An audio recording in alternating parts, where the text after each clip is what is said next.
السلام عليكم ورحمة الله وبركاته. أهلا وسهلا بكم حلقة جديدة.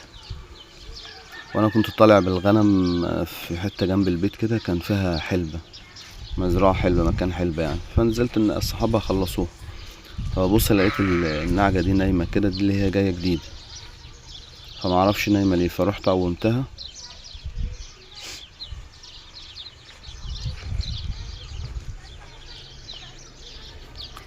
فاتفاجئت بقى إن هي بتعرج. هي كانت جاية أصلا في عرجة بسيطة كده خفيفة، فده رطوبة من الأرض فيها مية، فده رطوبة.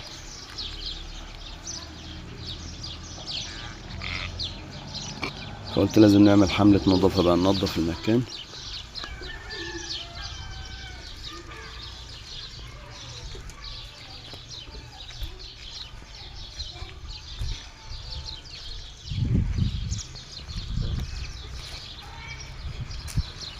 والخروف ده برضو كان بردان كده. المهم روحتهم ومسكت الحوش بقى كده، مسكته كله، كنسته ونضفته وخليته 10/10. واي مكان كان فيه رطوبة او مية نضفتها بالفاس، وجبت واشتريت جير.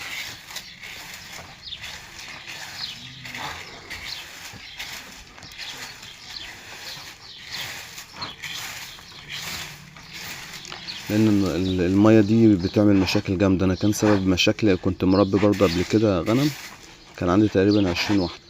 اللي خلاني ان انا اسيب التربية اصلا موضوع الشتاء في الحوش عندي، ما كانتش الغنم بتخرج بره ولا بمشيهم في الغيط، فكانت بتعمل رطوبة عندي، فكانت كل الغنم بالكامل بتعرج عندي في الشتاء. ما كنتش بعرف اخرج بيهم بره، اسرح بيهم يعني. فلما رجعت ربيت تاني، فبقيت بسرح، فالغنم طول النهار بتبقى بره، او معظم النهار بتبقى بره.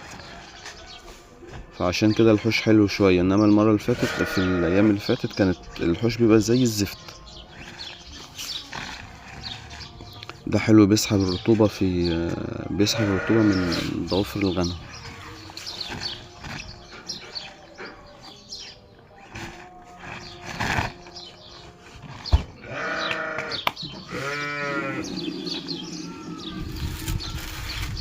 طلعت ده اللي هو الجزء الخارجي بقى، ده التاني اللي كانت الحتة اللي جوه اللي عند الطوالة دي. شوف الحوش اللي تحس ان شكله وحش، يسد نفس الواحد فيه.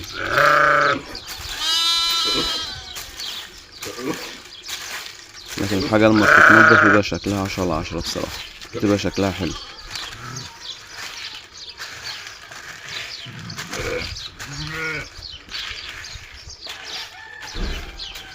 بعد النظافة دي بتحس الأماكن اللي بتكون فيها رطوبة أماكن قليلة خالص، يعني سهل إن الواحد يحط لها تراب وتبقى نظيفة، يعني الموضوع بسيط.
شكارة الجير دي سعرها 30 جنيه، ولو تعرف ترش كل اسبوع جير يبقى افضل.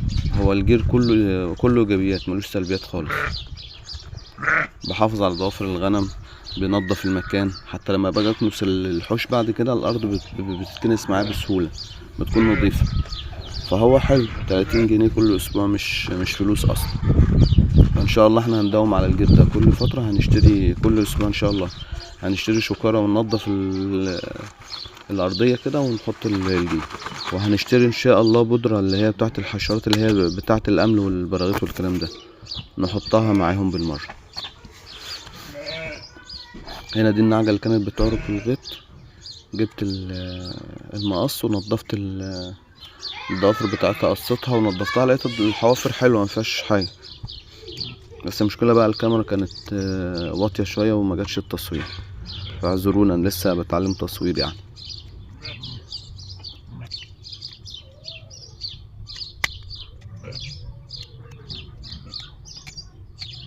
بس كل اللي انا عملته ما جاش في الفيديو اصلا. لسه واخد بالي دلوقتي ان انا كنت فوق في السحاب، ما كانش جاي في التصوير. بص كنت قصيت الحوافر وكنت ظبطتها. المقص ده بصراحة طلع ممتاز. ده مقص اصلا بتاع الاشجار، مش مقص اللي هو بص حوافر الغنم. حوافر الغنم بيكون مفروض شوية عن ده، لكن ده لافف شوية. بس ده ممتاز يعني، مقد النتيجة وزيادة.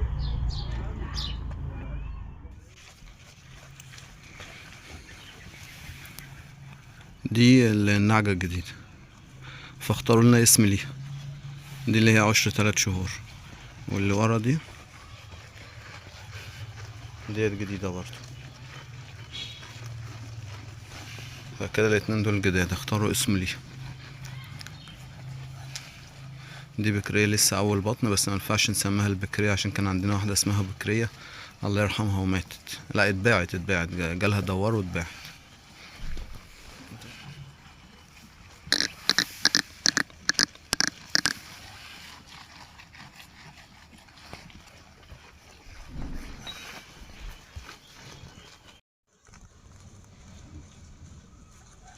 الحولية دي دلوقتي عمرها 15 يوم بالظبط، دي انتهي. فالغنم بتبدأ تتعلم الأكل على عمر 15 يوم، بس لسه ما اكلتش علف، هي بتاكل بس عود برسيم، عود غلط، اي حاجه من الكلام ده.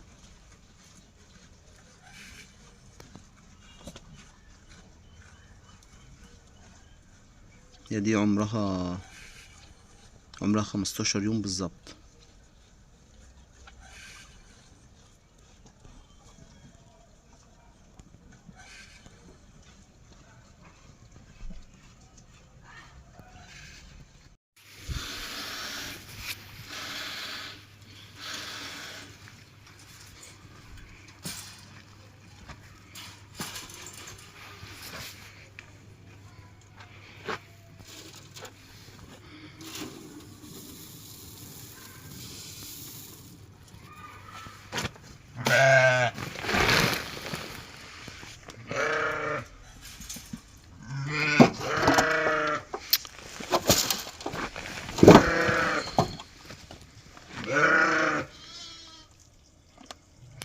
المسافة اللي احنا عملناها بين الحديد دي 13 سنتي.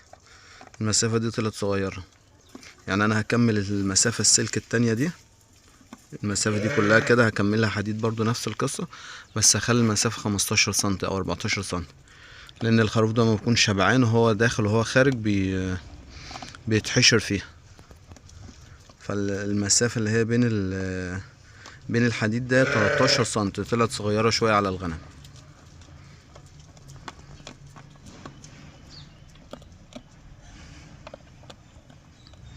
يعني هو على اخر النهار ان شاء الله بعد ما ياكل علفته ويرضع مع الاكل مع البرسيم مع الكلام ده، تلاقيه هو بعدي من الباب ده، بعدي بيتحشر فيها وهو معدي، عايز حد يزقه.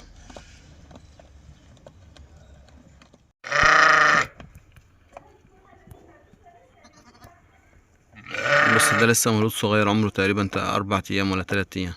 بيدخل من الفتحة دي ما يعرفش يخرج، بيفضل يدور على الفتحة عشان يخرج ما يعرفش.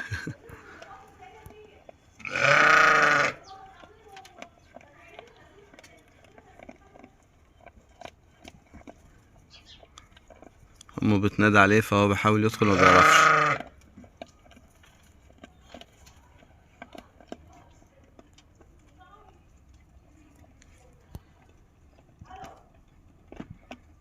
بص شايف هو عايز يعدي بس مش عارف.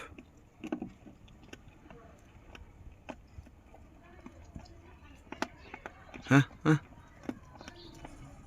قعد الحمد لله.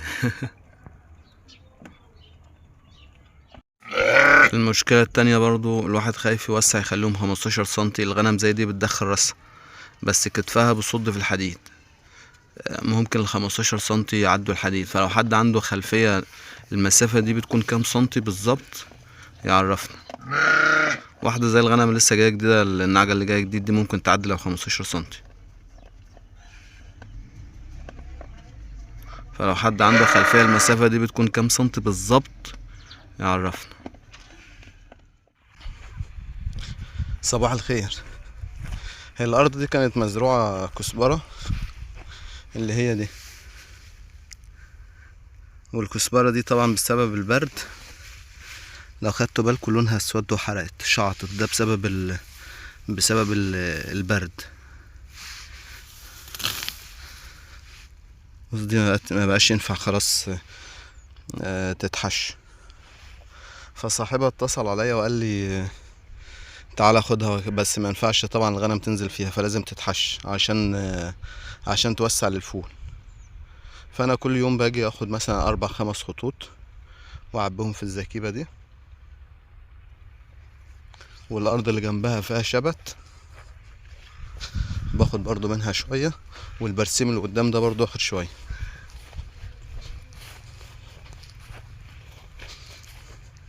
ده الشبت ده لونه اصفر برضو، لو انت بصيت عليه من تحت كده لونه اصفر ازاي، ده مبقاش ينفع ينباع، بس هو مش باين عشان الشمس.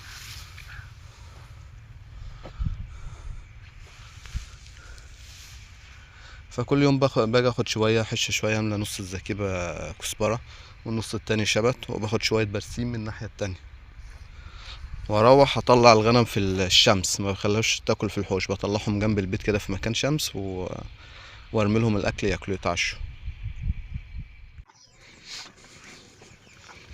حطيت لهم الصبح علفه ونطلعهم بقى بره ياكلوا في الخضيره.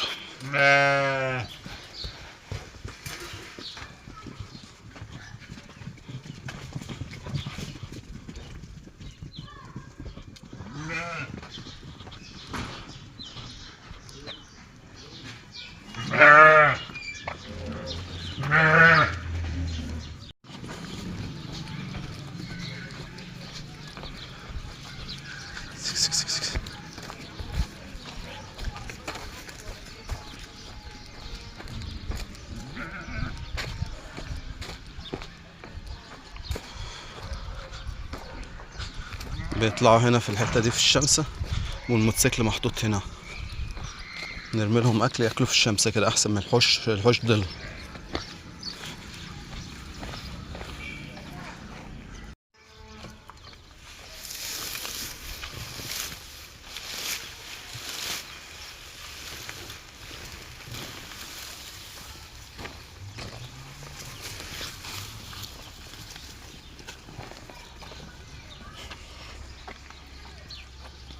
النهارده وانا بحش برسم صباعة عبور. الناس بتشوف التربية دي ان هي كلها ايجابيات، بس برضو في مشاكل بتقابل الواحد.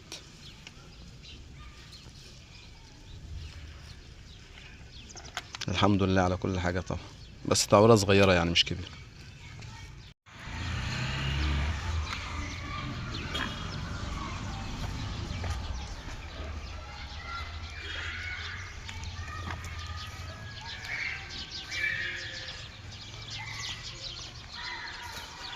والخروف الصغير ده برضو ما استحملش البرد، خدته بوديه امه يبات عند ابن عمي في البدروم بتاعه،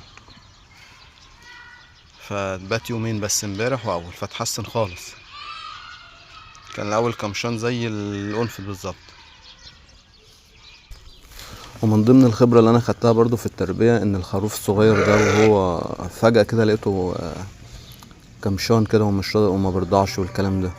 المهم بصيت عليه لقيت عنده اسهال، فاديته دواء اسهال اللي هو نانوزوكسيد، وحبوب اللي هي انتوسيد بتاعت الاسهال، طحنتها وحطيتها مع الدواء التاني واديتهم منه. المهم ببص عليه لقيته من ورا يعني لو مؤاخذة الاسهال بتاعه ناشف وقافل فتحة الاخراج خالص، فاتفاجئت ان هو ما بيرضعش، عشان كده مش عارف يعمل حمام. فنضفت له الجزء اللي ورا ده، لبست كيسه ونضفتها. تمام كده. اتفاجئت بعدها ان هو عمل حمام كتير. فالحاجات دي المفروض الواحد ياخد باله منها، ان دي ممكن تعمل مشاكل، تسبب لك مشاكل، ممكن توصل ان الحاجه زي دي تموت، وربنا يستر.